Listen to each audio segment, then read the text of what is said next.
Welcome to Media and Monuments podcast, presented by Women in Film and Video in Washington, D.C. Media and Monuments is conversations featuring industry pros speaking on a wide range of topics of interest to media makers. Hello, everyone, and welcome to Media and Monuments podcast. I am your host for this episode, Tara Jabbari. I was recently in Rome, Italy, and was able to speak with the filmmaker Alberto Gelpi at a café in the Monti district. We spoke about his career starting out in video games and the transition to working in films, his favorite part of filmmaking, and why he calls himself a visual emotional storyteller. So please enjoy my conversation with Alberto Gelpi.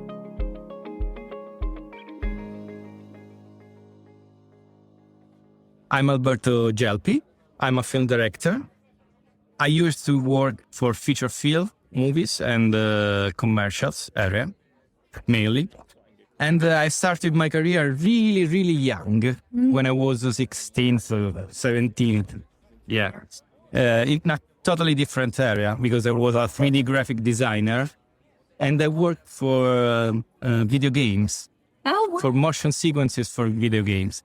At the time, at the end of 1996, more or less, 3D graphics wasn't so common. I was one of the first young boy that did a 3D graphics for video games and so on. And during those years, I was lucky because I started to work also in a post-production company,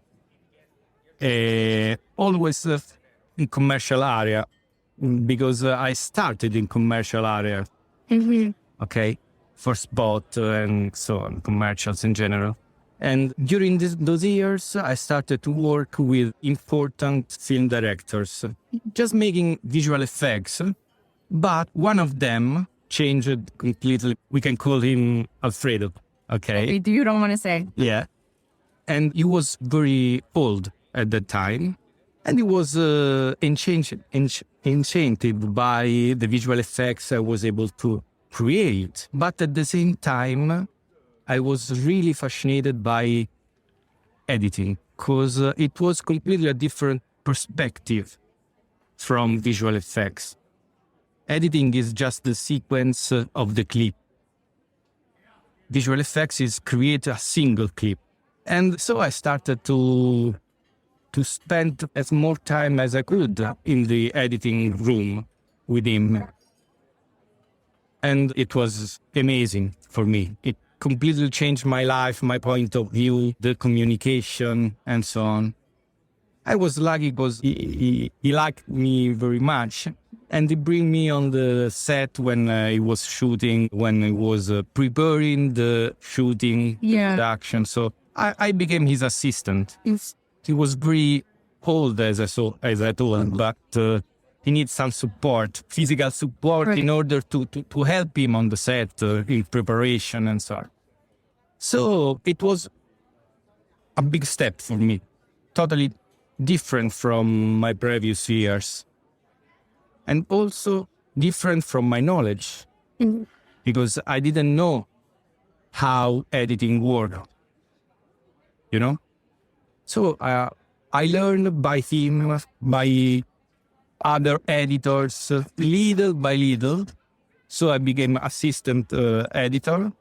And few years later, I became editor.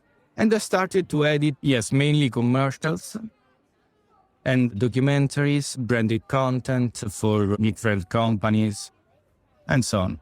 And this is how I started my career. When he died in 2006, more or less, he told me during one evening in the hospital, he told me, I taught you a lot. Now go to directing. And so I was really scared, but I think I have to. How many years were you with this director as his assistant, editor and assistant? I was his assistant for 3 years. 3 years, then assistant editor, and then editor. Yeah. I think about 5 years before becoming an editor. Right. Yeah. And then the step to directing was hard, but I think I was also prepared. Yeah. Yeah. Because a director needs to understand how the different compartment works, and you need to work with different departments and speak their language in order to understand each other. So I think it was the biggest step that I did, because it was totally different from visual effects, techniques, and so on. So the director, he was your mentor. Yeah, absolutely. And he taught you observed, you knew the graphics, the technical aspects, then you learned a little bit the visual arts, then editing. What about the other aspects, like working with actors or the writers? Yeah, when you are a director, you need to collaborate with different point of views. You know, actors was something that was natural for me to direct actors. And I really love to direct actors, really. About screenwriters, I'm not an author, I'm a director.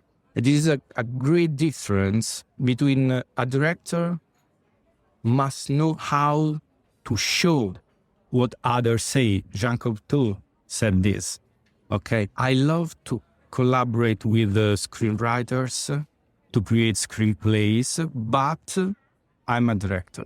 You know the difference. You understand what I mean.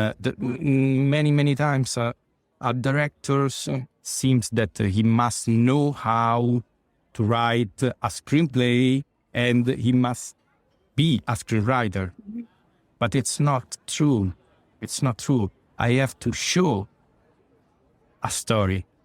Then, of course, I can create together the screenwriters, the story, but I'm not the main brain, you know, that create this. I noticed in your website, it said, I was going to ask you, did you write the films that you wrote? But it says, write screenwriter, so-and-so, with help or assistance or writing assistance with you. So you made that clear. Yeah, absolutely. I love to work with screenwriters, but I have to, at the same time, I want to give you my point of view, how the story can develop, how the story can evolve, you know? Out of all the different aspects, the visual arts, the graphics, the editing, the directing, which one has been your favorite? Editing, for sure, yeah. I was going to say directing. Okay. No, editing, okay, directing, of course, is the main one, but directing is the other aspect, because it's the second support to create the story. You can have the same footages, but with a different editing, you can create different emotions, you know?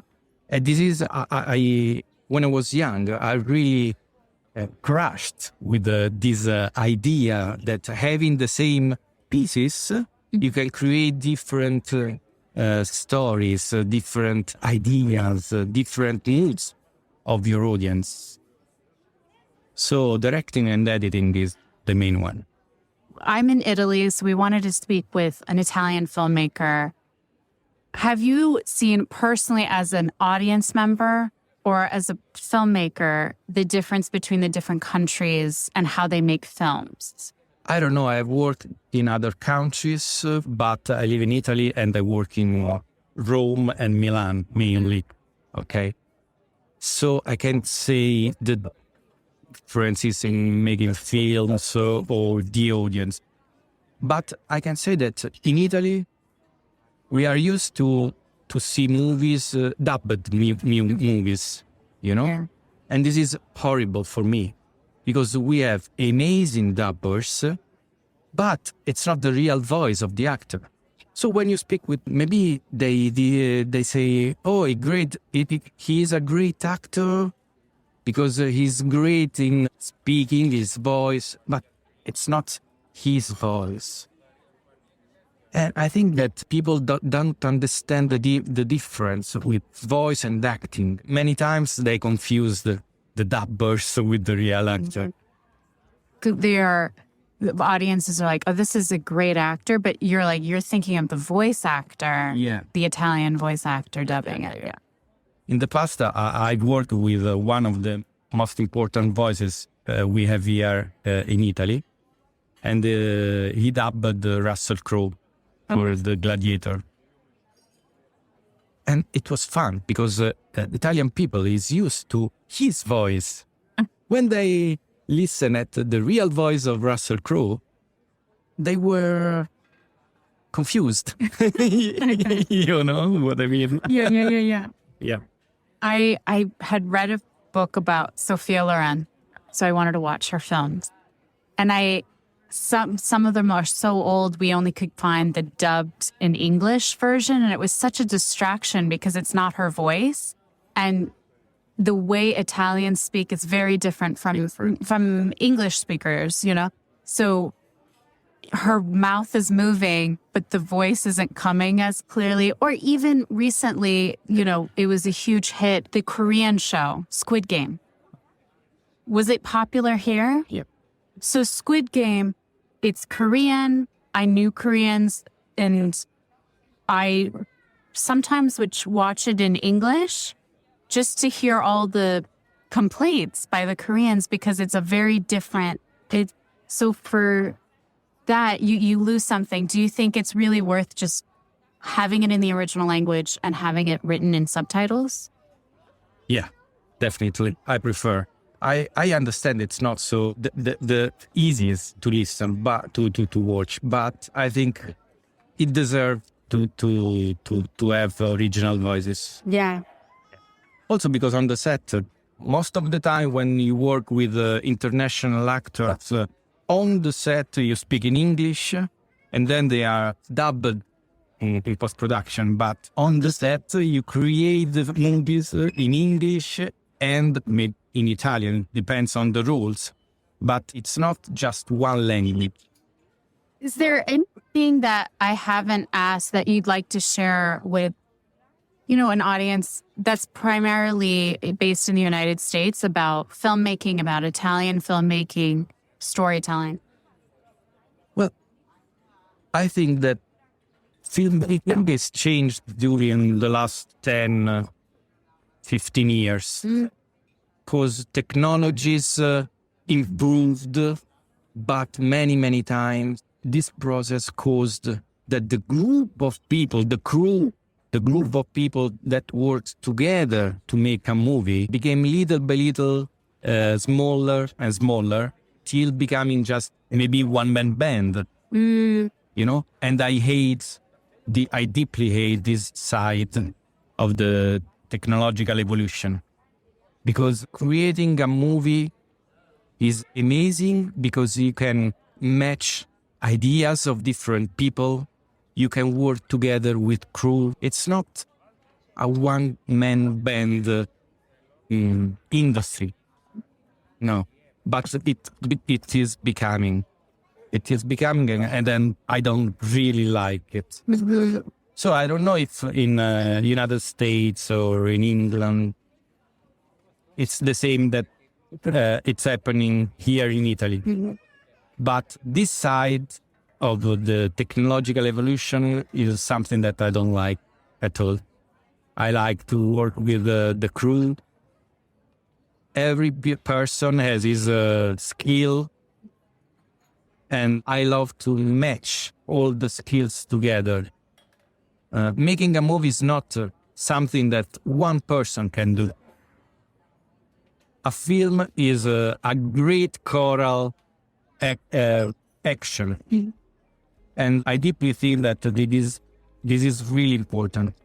The collaboration. The collaboration with other people, matching ideas, fighting for your ideas, you know, when you think that it's good, but also that fighting is good. Well, grazie mille for your time. Thank you very much for this opportunity and to share my experience with you all. Thank you for listening to this episode of Media and Monuments. Until next time. Thank you for listening to Media and Monuments, a service of Women in Film and Video in Washington, D.C. Please remember to review, rate, and subscribe wherever you listen to this podcast. For more information about WIF, please visit our website at WIF as in Frank, V as in Victor.org.